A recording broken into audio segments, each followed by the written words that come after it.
Allez, on démarre cette journée avec ce premier spectacle que nous allons évoquer durant quelques minutes. Vendredi 13, on vous retrouve le Grand Petit Théâtre, c'est rue Carretterie, et c'est tous les jours, presque sauf les relâches, à 11h15, une pièce signée Jean-Pierre Martinez. On va évoquer aussi Jean-Pierre Martinez d'ici quelques minutes avec vous. Vendredi 13, est-ce que vendredi 13 vous apportez bonheur ou malheur? Bon, pour commencer, on peut dire que le vendredi 13 n'a pas été un porte-bonheur pour nous, puisqu'il nous arrivait en fait un tas de malheurs avant de démarrer ce festival d'Avignon, à savoir que la veille même de jouer la première représentation, la commission de sécurité est passée dans le lieu où on devait jouer et n'a pas donné son aval pour que le théâtre ouvre. Donc on s'est retrouvé un petit peu le bec dans l'eau, alors que le matin même on avait terminé l'affichage. Donc on s'est dit qu'est-ce qu'on fait, on plie bagage, on rentre, et bien on s'est retroussé les manches et puis on a fait le tour des théâtres pour savoir si à tout hasard il n'y aurait pas un créneau qui était encore disponible, et on a eu la chance un peu de trouver un désistement de dernière minute et on a pris un horaire de 11h15 un peu plus bas de Carretterie, donc on peut dire qu'il y a eu un glissement de terrain. Ouais, je vois à peu près voilà. Géographiquement où ça se situe. Ça a été ça, on va dire le premier malheur. On a rebondi dessus. Le deuxième, on peut dire que 2 semaines avant d'arriver sur Avignon, le logement que l'on devait occuper, le plafond s'est effondré. Et aujourd'hui, on se retrouve à loger dans un salon de coiffure désaffecté. Je vous jure que c'est vrai. On a monté une cabine douche, on a amené un frigo, un matelas gonflable, etc. Donc on campe dans ce salon de coiffure. Ça, c'est la deuxième anecdote. On a donc réussi à quand même démarrer notre première représentation, enfin, au Grand Petit Théâtre. Les premières représentations, en plein milieu du spectacle, l'alarme incendie se déclenche, la pile de l'alarme était morte. Donc ça retentit dans tout le théâtre. Le régisseur est allé retirer la pile, on a continué. Bon, très bien. Troisième fait, dans les jours qui ont suivi, on a notre régisseur qui a fait un malaise en moto, qui est tombé, qui s'est retrouvé à l'hôpital, qui a été salement amoché, mais bon, qui va bien, il ne s'est rien cassé. On a eu pendant 2-3 jours un régisseur qui a pris le relais, heureusement. Voilà, donc on a eu une quantité d'anecdotes comme ça. Je peux vous en citer encore une. Dimanche, j'étais au marché au Carme, je fais mes courses, et au moment de régler le marchand, il y avait un vent de fou. Il y a une grosse branche de platane qui se détache, qui vient s'écraser sur sa caisse entre lui et moi.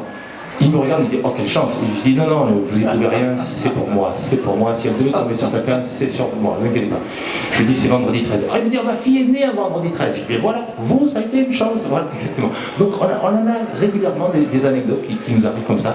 Alors c'est pour ça qu'on dit souvent aux spectateurs « Ne vous inquiétez pas, le vendredi 13, on a pris pour nous la partie malheur. Donc vous, si vous venez, spectateurs, ça sera que du bonheur. » Jusqu'à présent, on a retrouvé tous les corps des spectateurs. Parfait. Tout convient. Et tout le monde pourra être enterré dans des conditions décentes. Alors, c'est ça, exactement ça. Voilà. Après, le contenu de la pièce peut être. Je veux juste par rapport à ça, c'est votre premier festival? Alors c'est le premier festival, oui. Moi-même, je suis originaire d'Avignon et j'ai toujours rêvé de me dire allez, une année, tu viendras jouer à Avignon. Voilà. Bon, quelle aventure pour démarrer cette première. C'est juste avant de parler du contenu, c'est une pièce signée Jean-Pierre Martinez qui est l'auteur, alors je ne sais pas si c'est l'auteur le plus joué, mais en tout cas qui a fait énormément de pièces. Il a une quantité de pièces que l'on peut trouver très très facilement et qu'on peut adapter et jouer en lui demandant bien évidemment l'autorisation. Vous avez choisi Vendredi 13. Alors qu'est-ce que c'est Vendredi 13 ? Vendredi 13, c'est la pièce culte de Jean-Pierre Martinez. Pourquoi ? Parce qu'elle a eu un tel succès qu'elle a été traduite en espagnol, elle a été traduite en anglais, elle est jouée en Amérique du Sud, elle est jouée aux États-Unis, parce que le scénario est génial, parce que Jean-Pierre Martinez est un scénariste avant tout. Il a fait l'école, il a également écrit pour la télévision, donc voilà, c'est pas un monsieur qui s'improvise auteur juste pour le Festival d'Avignon. Sa pièce est juste excellente parce qu'il l'a mis en place. Il y a 2 situations complètement opposées, la joie et la tristesse. Pour vous raconter un peu le pitch, c'est un couple qui reçoivent leurs meilleurs amis. Malheureusement, monsieur arrive tout seul. Pourquoi ? Parce que visiblement, il aurait perdu sa femme dans un crash aérien. Donc c'est terrible, on a beaucoup de compassion pour lui. On allume la télé pour prendre des nouvelles, pour regarder les informations évidemment, et là, on se rend compte qu'on a gagné 60 millions d'euros au loto. Le couple qui reçoit. Voilà, le couple qui reçoit l'ami désespéré, prend des nouvelles, à la base c'est pour lui qu'on prend des nouvelles pour essayer de le soutenir, de le rassurer, pour espérer que sa femme soit parmi les survivants. Et on apprend, voilà, malgré nous, qu'on a gagné 60 millions d'euros au loto. Donc là, la pièce commence. Quelle va être notre attitude pendant 1 heure pour cacher notre joie? Voilà, c'est ça. Est-ce que vous devez sauter au plafond avec tous les millions que vous venez d'empocher, ou est-ce que cet ami qui est dans le trou, vous devez l'accompagner dans son désespoir? C'est un peu ça. C'est ça qui est intéressant, c'est qu'au départ on compatit avec lui, parce qu'évidemment c'est mon meilleur ami. Ouais. Donc mon ami qui m'annonce qu'il vient d'apprendre cette terrible nouvelle à la radio, on est effondré, bien sûr, on est effondré. Et ensuite, quand on apprend qu'on a gagné 20 millions, 60 millions en loto, parce qu'on fout, 60, Ouais. voilà, non 20 c'est petit, on a gagné 60, là, mon meilleur ami, ça y est, je l'oublie complètement, on veut s'en débarrasser, ça devient un boulet, et lui en fait il va rester, et nous on veut tout faire pour qu'il s'en aille. Et alors on ne va pas tout dévoiler, mais il y a énormément de rebondissements dans cette pièce, donc en tant que comédien c'est un vrai plaisir de la jouer. J'imagine d'ici là, ouais. Exactement, parce qu'on joue sur la tristesse, on joue sur la joie, et les rôles s'inversent dans cette pièce. Alors qu'on exulte de joie, on va tomber dans la tristesse et vice versa. Voilà. Vous êtes donc le couple, Alexia et Jean-Luc.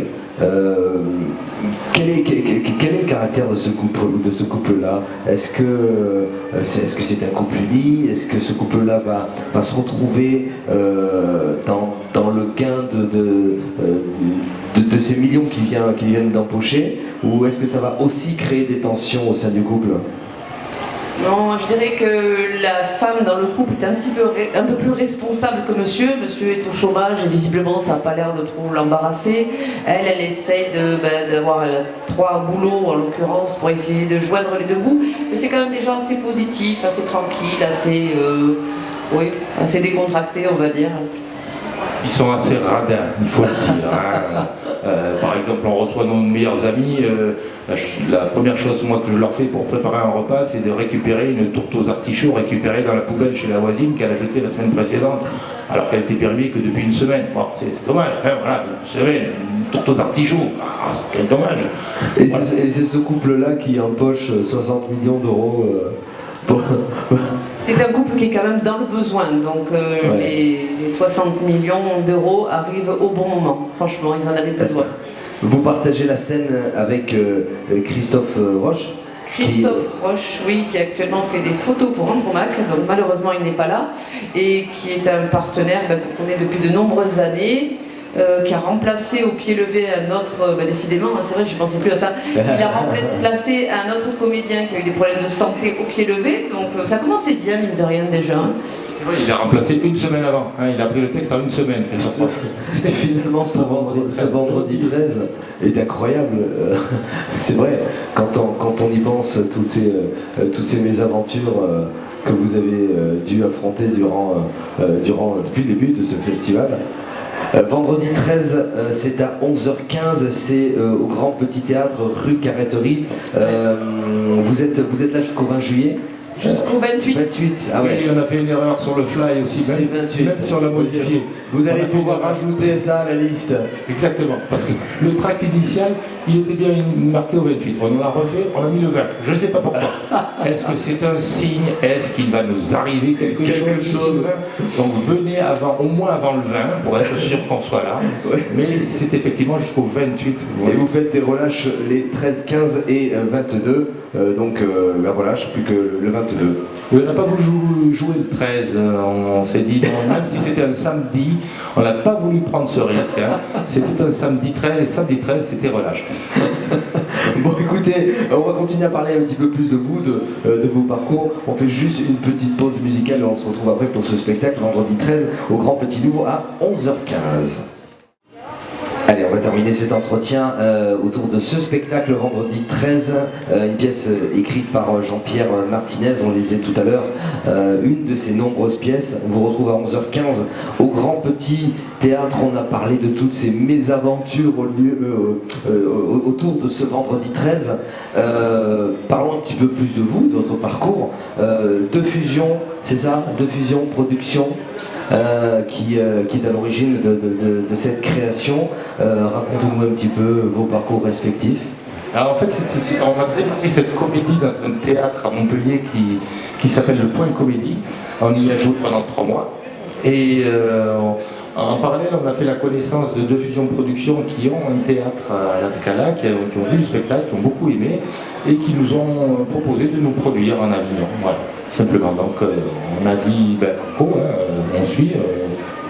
C'était l'occasion. C'est toujours une opportunité, une chance de pouvoir faire ce festival. Vous avez toujours joué dans des comédies? Oui. Plutôt spécialisé dans le créneau de l'humour. Principalement, on est issu du café-théâtre. Ça fait 25 ans, on a 25 ans de café-théâtre dans les pattes. Mais il nous arrive aussi de jouer dans des textes un peu plus, dans des pièces à texte avec des auteurs comme Gérard Levoyer. Jean-Luc a fait aussi une pièce à la Audiard, donc voilà, on s'essaye aussi à d'autres choses, on aime bien, on n'est pas... Dieu sait aussi que le café-théâtre est quand même un exercice particulièrement périlleux, très difficile à maîtriser, le rythme est très très important, tout doit aller très très vite. Et même si on peut toujours penser que ça peut paraître comme ça facile, le café-théâtre reste quand même un exercice assez difficile. Oui, nous on en est convaincus, parfois c'est un petit peu un sous-art. Oui, on a quelquefois l'impression. Parfois on a cette impression, donc voilà, on peut penser ce qu'on veut, nous on s'éclate dans ce qu'on fait. On a joué énormément de pièces de Michel Saillard. Ouais. C'est un petit peu notre papa, notre maître, qui nous a appris toutes les ficelles et qui nous a surtout donné l'opportunité, très jeune, de jouer tous les soirs, régulièrement. Et ça a été super formateur. Moi, je donne aussi des cours par ailleurs et j'explique aux élèves que l'idéal pour devenir comédien, c'est avoir l'opportunité de jouer devant un véritable public. Et là, il y a des choses qu'on ne pourra même pas vous expliquer dans un cours, il faut le vivre pour le comprendre. Et il faut ramasser, voilà, il faut avoir des échecs, remonter, c'est comme ça qu'on se forme. Exactement. Et qu'on arrive à tenir. Exactement. Merci beaucoup d'avoir partagé ces minutes en notre compagnie pour parler de ce spectacle. Vendredi 13, on rappelle, c'est à 11h15 au Grand Petit Théâtre. Cherchez pas dans le catalogue, revoyez la vidéo, vous comprendrez pourquoi.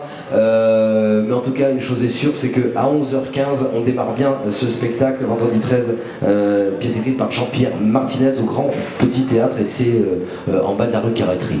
C'est ça, c'est en bas de la rue Carreterie, très proche de l'ancienne caserne. Exactement. Ouais. Exactement. Merci beaucoup. Merci beaucoup à toi. Bonne fin de festival. En espérant. Protégez-vous, touchez du bois, prenez tout ce qu'il faut, les gris-gris, les machins, et puis bon festival à vous. Merci beaucoup. Salut. Merci pour l'accueil. Merci.